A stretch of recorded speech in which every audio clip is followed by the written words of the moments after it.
September 21st, 2001. At the United Nations Yukon Base, a terrorist attack of unprecedented magnitude is underway. The world governments are left in a state of shock. Efforts to resist the occupying forces of the Refugee Liberation Front are leading to mounting casualties on both sides. But UN troops on the ground are finally managing to hold their own, albeit by a narrow margin. It is this forlorn hope that is forced to carry the brunt of the fighting. With the release of a beta herd from a captured American research facility, the RLF publicly leaked the US and Soviet defense policy known as Red Shift.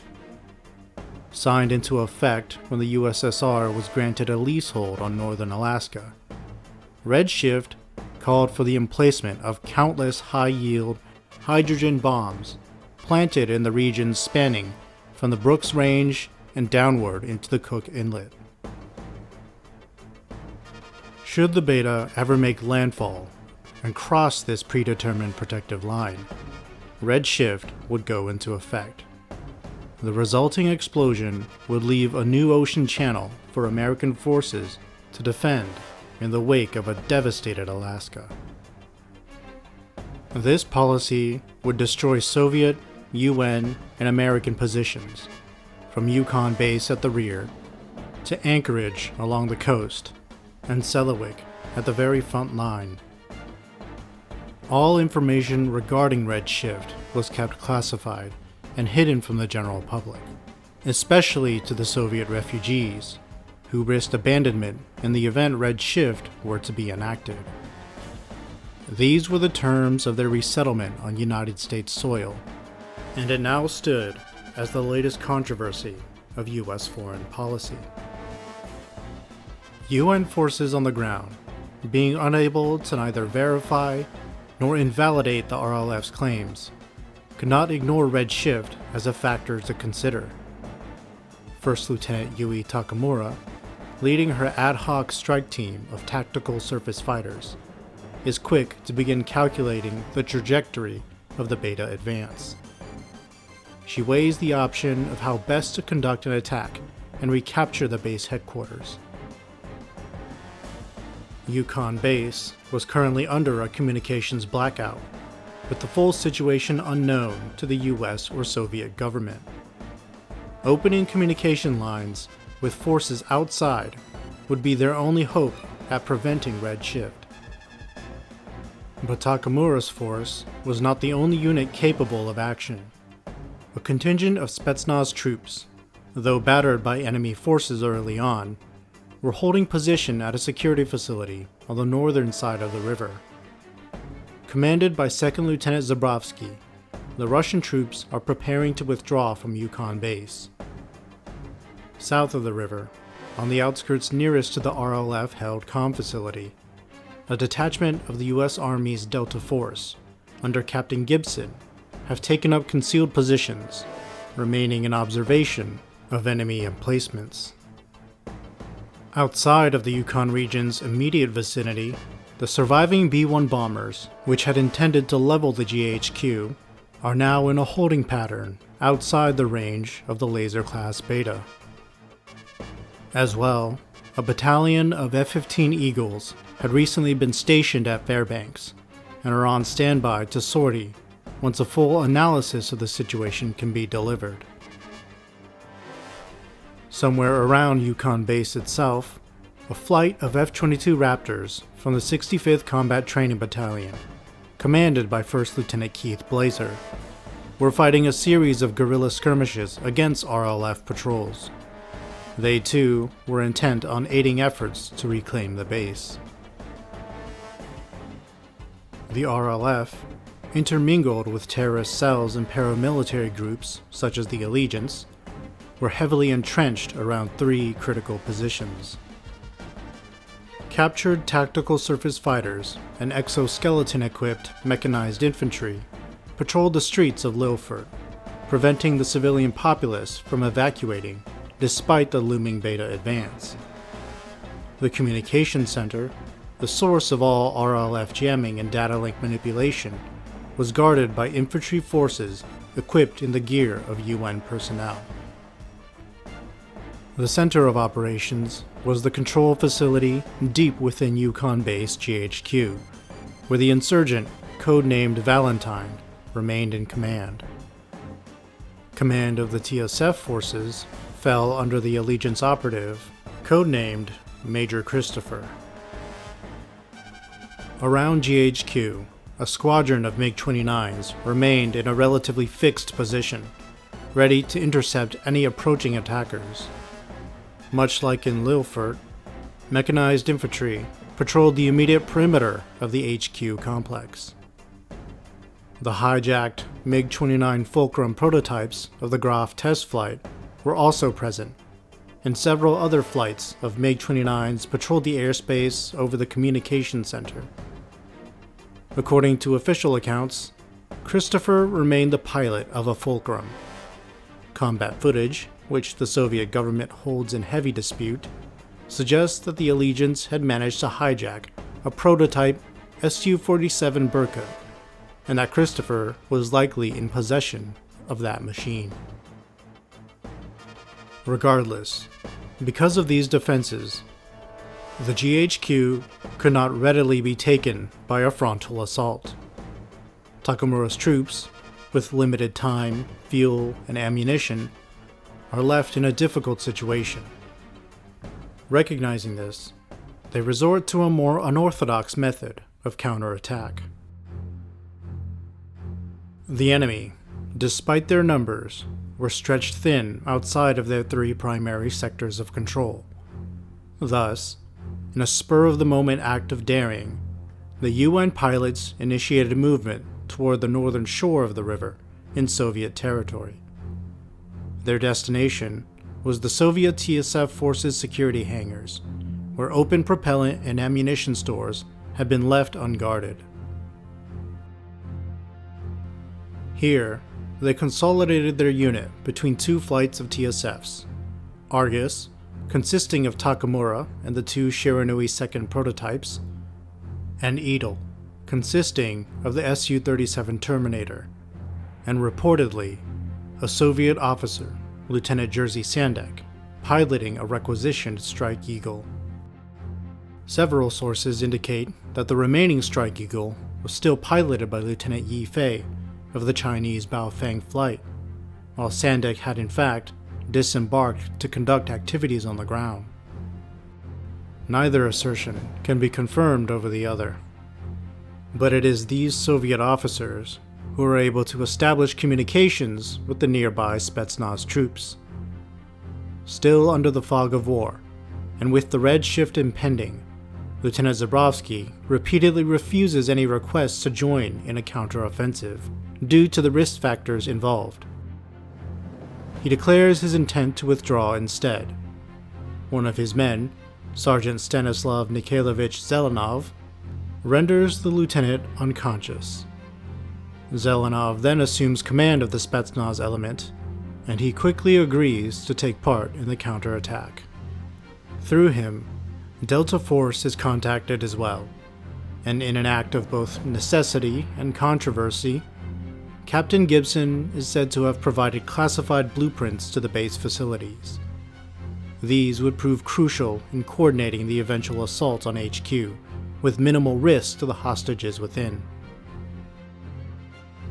The overall situation remains at a standstill, as the RLF continues to broadcast details regarding Red Shift on public channels. Minor skirmishes occur between the UN TSFs and those of the Allegiance patrols. The UN pilots, having rotated between rearming and defense, drive off the attackers and successfully refuel their craft despite minor damage to the hangar facilities. The Allegiance withholds any further engagements, giving the UN TSFs the time they need to begin their assault. Just before sundown, Takamura's flight begins a low-level approach toward Yukon Base GHQ. Major Christopher detects their craft and vectors in all patrolling MiGs to intercept, while leaving the captured American F-16s in their positions. The attacking UN craft are reported to have been 5 in total, while their enemy retained no less than 2 battalions spread across the region. Making radar contact with the approaching patrols, the Eagle flight breaks off into a separate element and engages 2 flights of autonomous Lastochkas over the comm center. Argus flight leads the diversionary assault head-on. Takamura and her 2 wingmates draw Christopher's TSFs into a close-range dogfight, and the skies above and around GHQ are thrown into a chaotic deadlock. Though the Allegiance TSFs have been firmly checked, their numbers are slowly closing around the UN pilots. Argus flight is still able to down multiple enemy craft with practiced precision. Specialized for anti-TSF combat and piloting state-of-the-art machines, it is a near impossible task for the UN elites to be overwhelmed. At the same time, Captain Gibson leads his Delta Force contingent in a coordinated assault on the base communications facility.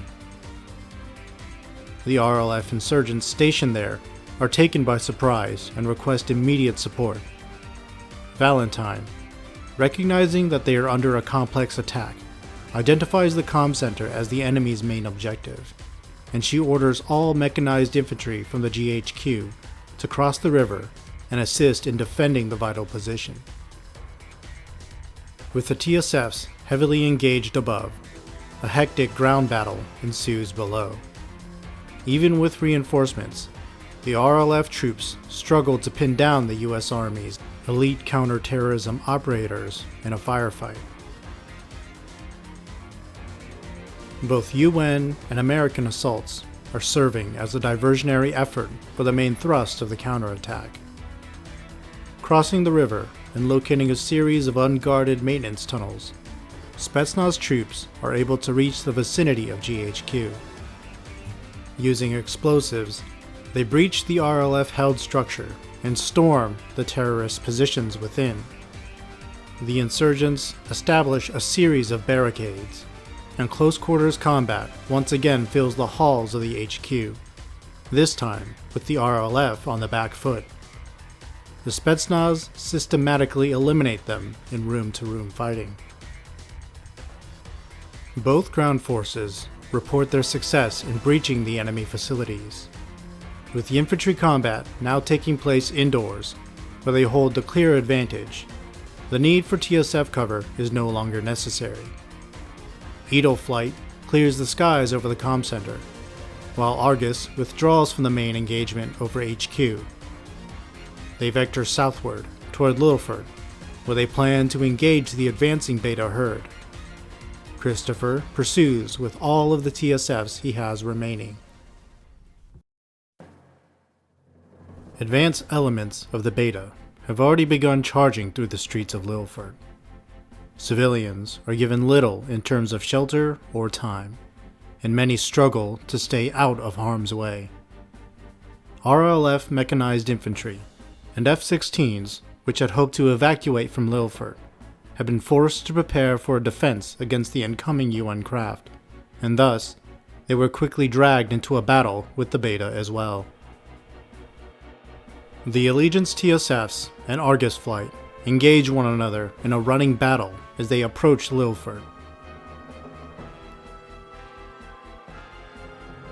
Takamura advances her flight into the midst of the Beta vanguard, picking them off as they barrel through the residential area. A chaotic engagement ensues, with the UN TSFs pursuing the advancing herd, and the Allegiance and RLF machines attempting to intercept them. At the communications center, Delta Force captures the facility and is able to restore contact with the US and Soviet chains of command. Spetsnaz troops force their way deeper into the GHQ, fighting through barricades to capture the RLF-held command room. Valentine's insurgents attempt to seal themselves inside the building's impenetrable internal blast compartment. The Spetsnaz, using intel acquired from the Americans, are able to breach these final defenses, and the RLF personnel are quickly overrun. Many take their own lives, and it is believed Valentine is killed by one of her subordinates following a disagreement and an altercation. As the Beta thunder outside through Lilford and Yukon Base, the US and Soviet ground troops hunker down in their respective facilities, securing the safety of the hostages and allowing the Beta to pass. Because of their low energy state, it is believed that they take low priority from any human presence not directly in their path. Meanwhile, further south of Lilford, at the rear of the Beta column, the pair of F-15 active Eagles under Lieutenant Valerio Giacosa continues to reconnoiter and transmit intel regarding the laser-class positions. With communications going back online, the wide area data link is now able to accurately track and display the Beta. Giacosa and his wingmate then pull back to a safer minimum distance, and the American forces begin their move. The Infinities, having been fighting to the northeast of Yukon, are tasked in to support the UN craft. They are to deter the Beta advance directly, as well as conduct a laser jagd with the forces at the herd's rear. Blazer separates his flight into two elements, himself and one other F-22 heading south, while a separate element is dispatched towards Takamura's unit. The battalion of F-15s at Fairbanks begin moving to support the strike against the laser class as well, while the remaining B-1 bombers stand by outside the range of laser irradiation, intending to eliminate the herd once the suppression of enemy air defenses has taken effect. The Beta continued to advance following the Yukon River. Across the suburbs, outskirts, and wilderness, they are harried by the UN TSFs. Argus and Eagle manage to briefly consolidate before the Soviet pilots volunteer to advance ahead and engage the front of the column. Records are unclear whether Eagle 1 performed these actions alone or not, as official accounts do not indicate any more than a single Su-37 conducting this attack. Not far from the unoccupied residential development area of Novaya Sherbinka, Argus is soon dragged into a dogfight against the final group of RLF and Allegiance pilots. During these engagements, Major Christopher is believed to have been shot down. Although the details of how are unclear, he is confirmed to have been killed. The remaining rebel TSFs continued to press the UN forces despite the loss of their commander. Infinity 2 and 4, the element of F-22s from the 65th, arrives to relieve the UN flight. Using their stealth capabilities, they inflict severe casualties on a number of unmanned Lastochkas. The remaining enemy TSFs, composed primarily of F-16s, retreat into the urban area and continue to resist. Using this opening to refocus on the Beta threat, Takamura leaves Argus 1 to assist the Raptors in neutralizing the rebel TSFs.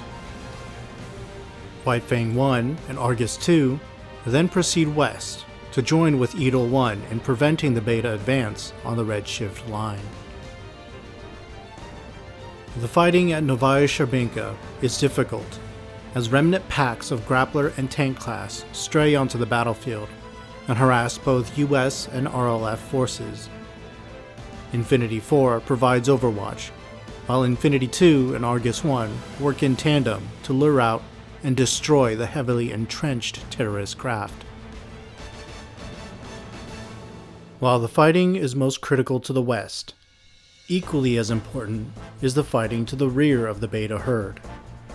The element of Raptors under Blazer link up with the pair of active Eagles trailing the enemy.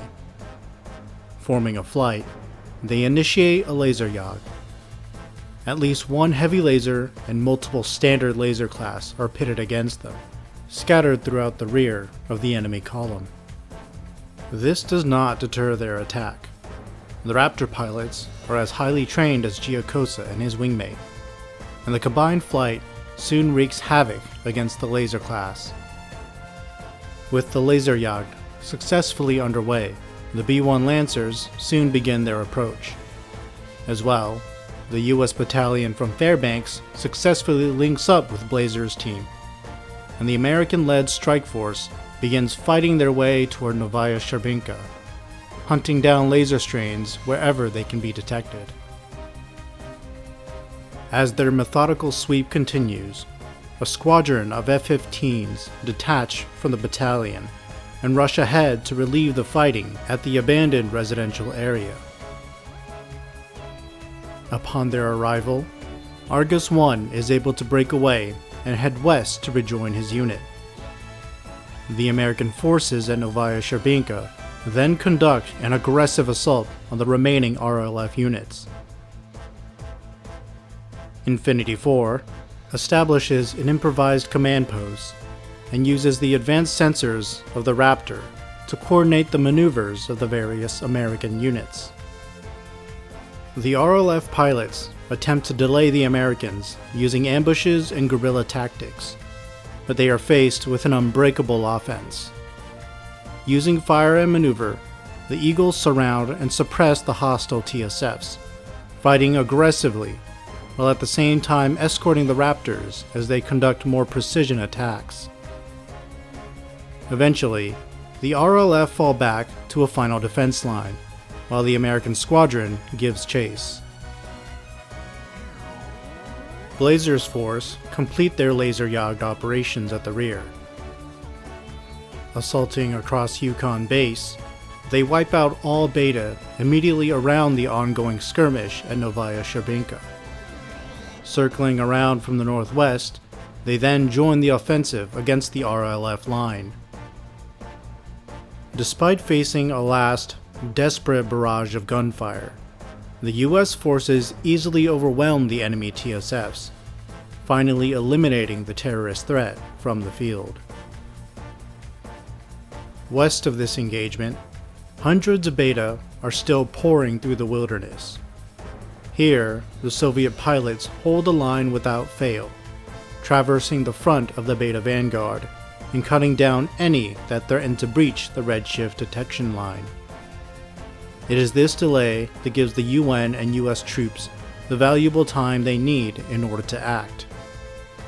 While the American TSFs have nearly exhausted their own propellant and ammunition, the US Air Force bombers have already initiated an attack run on the bulk of the Beta at the front, though it is doubtful they will be able to destroy the vanguard in time.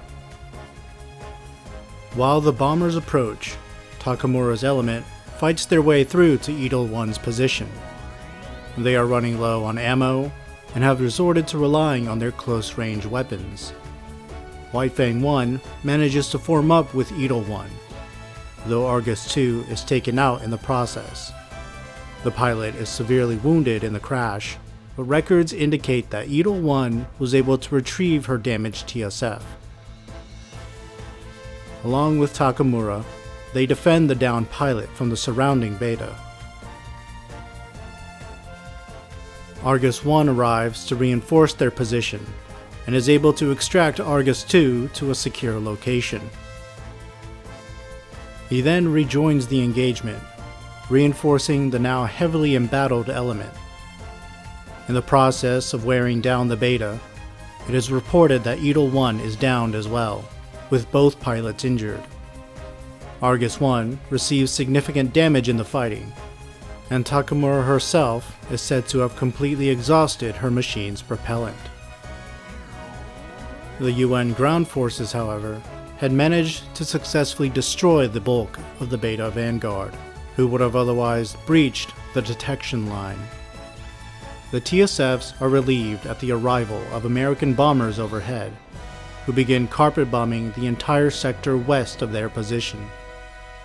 Scattered remnant herds are unable to escape the accurate and wide-reaching strikes of the B-1 Lancers. It isn't long before the Beta threat is neutralized. Despite the losses, disaster had been averted. Retrieval of many wounded personnel and downed TSFs was soon underway. The losses to both civilians and non-combat personnel had been disastrous, and throughout the night and well into September 22nd, the chaos of the attack and its aftermath remained evident across the base. Many hostages had been successfully rescued, including most of the base's command staff, yet many still were killed during the course of their captivity. Early figures indicated a total of 2,132 killed, including civilians in Lilford. By the 25th, a tally of over 2,300 had been counted, and over 1,400 still remained missing, leading the death toll to continue rising in the days after. A countless number were wounded as well, and efforts to return Yukon Base to a fully functional state proceeded at a sluggish rate. The presence of a remaining terrorist threat was not fully diminished either. First Lieutenant Takamura, who had played a key role in leading troops on the ground during the incident, was the victim of an assassination attempt the very day after the battle. On the 22nd, a sniper managed to wound her outside of Yukon Base GHQ. The Japanese officer was tended to on site by UN personnel and then rushed to a military hospital in Fairbanks, where she was placed in critical condition. No other follow-on attacks occurred, but the already heightened security measures were increased as a result. The U.S. Defense Intelligence Agency was hard at work attempting to root out terrorist elements and investigate the overall nature of the attack.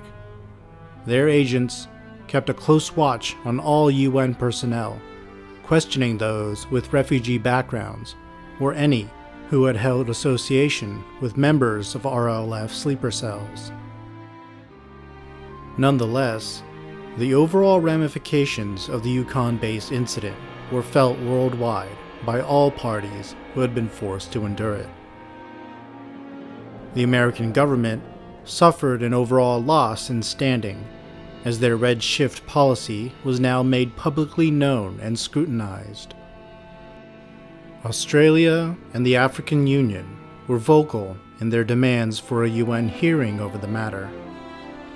The Soviet leadership itself, now increasingly unpopular among its upper echelons, was soon faced with many quietly discordant factions, all of whom realized they could very well be the next to lead the party, and soon. At Yukon Base, the wounded General Breston was relieved from the line of duty and sent back to the lower United States to recover. The UN was quick to install a replacement from the European Union in his stead, thus retaining no American officers among the 3 senior members of Yukon Base Command. The various international test flights had suffered extreme losses, having been a critical target of the attacks. Efforts were taken to restore Project Prominence to fully operational status once more, though it would be a long time before any contingent, aside from the few which had survived, would be able to send TSFs back into the air. For the matter of refugee rights, which the RLF had fought to be made known, countries around the world unilaterally condemned the terrorist actions. As a result, stricter policies were enforced upon refugees worldwide, and any discrimination they faced was now only multiplied by the actions of the RLF. Their plight, broadcasted alongside the crimes of the world governments, would only ever be made worse as a result of the Yukon Base incident. A great deal of controversy, conspiracy, and cover-ups surround this particular event. Not all of the reports are corroborated, and many conflicting accounts from both first-hand and secondary sources exist. Several documents from both the US and the Soviet Union regarding the attack remain highly classified, leading to a great degree of speculation about political motives before and after. Questions abound regarding the presence and activities of the U.S. 65th Combat Training Battalion. In particular, the location of their engagements at the start of the attack have never been verified. As well, it was suspected by higher officials that the RLF had in fact not been the mastermind behind the terrorist strike. The presence of other smaller terrorist cells, such as the Allegiance, as well as a figure under the pseudonym Master, who provided directives to both the operatives Valentine and Christopher, suggests that those truly responsible remained at large by the conclusion of the Yukon incident. And so several conspiracy theories argue that it was an inside job, planned or allowed for the sake of advancing political objectives. Just as suspicious is the sudden rise in political tension between the US, Soviet Union, and Empire of Japan. TSF data gained from the combat actions of each of their respective prototypes during the battle had quickly been analyzed against one another, particularly between the US-Japan XFJ-01A and B Shiranui seconds and the Soviet Union's Su-37UB Terminator. Oddly enough, this combat data was compared against that of the Type 00 Takamikazuchi as well. It can be reasonably questioned that the events at the redshift phase line are not as clear-cut as believed. The nature of the crash of two TSFs and the damage they sustained is subject to question, and the comparison of data with the Type 00, possibly serving as a control variable, leaves a blurred image for the many national motives at play within the UN test programs. However, the XFJ program now possessed a signifier of their success in that regard. Two of their trial craft had survived the entirety of prolonged combat against both human and beta opponents, resulting in the destruction of only one machine by the very end, and no fatalities between either test pilots. It would be months until the UN could fully recover, but any test flights still capable of operating were back in the air within weeks. The war against the Beta still raged far away along the front lines, and the personnel of Yukon Base were compelled to conduct their mission once more, knowing full well that the machines they produced had firmly demonstrated the very peak of cutting-edge technology, to which those at the front would one day rely upon.